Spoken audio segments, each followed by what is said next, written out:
Of all the nations on earth, why has America been the most successful and dominant force on the planet? Why has America led the world in virtually every major category throughout the 19th and 20th centuries? Why have more inventions and innovations come out of America than any other country? Why have we been so blessed as a nation? What caused America to become the envy of the world? What made this nation great was not our ingenuity, nor was it our work ethic or independence.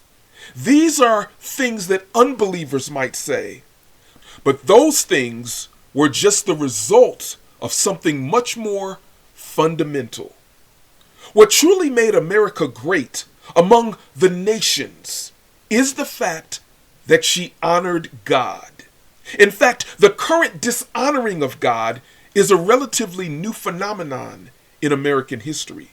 Atheists and mainstream media, Hollywood elite, educators, and people of influence would have you think that America has always been a secular nation.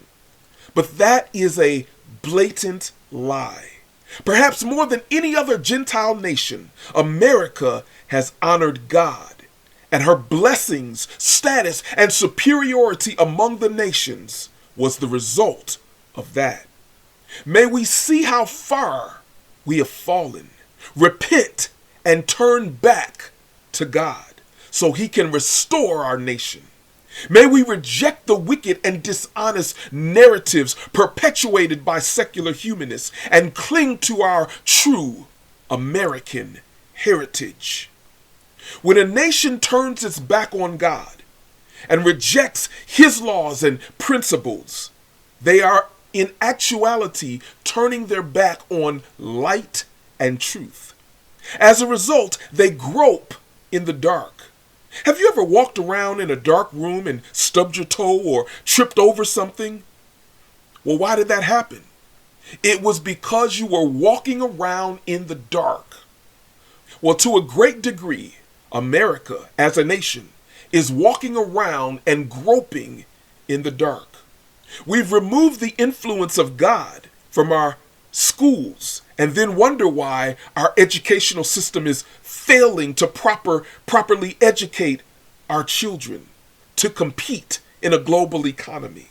Could it have anything to do with the fact that we rejected the creator of knowledge? We took the Bible and morality out of schools and society and then wonder why a person can go into a school and go on a shooting rampage.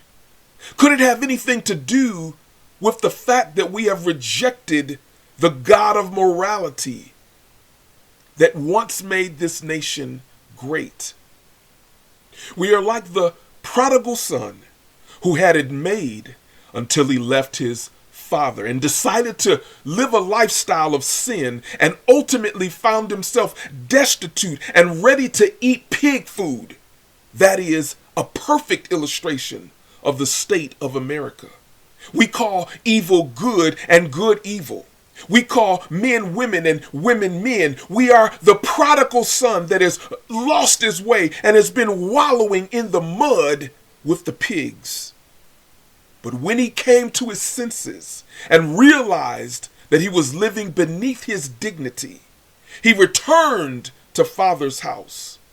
I say it's time for us to return to our Father. But you say, well, we're believers. We've never left Father's house. But I say to you, yes, we most certainly have left Father's house. But that is the only explanation for how we can tolerate such wickedness and abominations. It is only because we have left Father's house when we are not outraged by men trying to become women and women trying to become men, when we are not outraged by good being called evil and evil being called good, when we are not outraged by the sexual perversion that is so pervasive in our culture, it is a clear indication that we have left Father's house. So let us return to our Father's house. Let us cleanse our hearts from the wickedness that has infected it.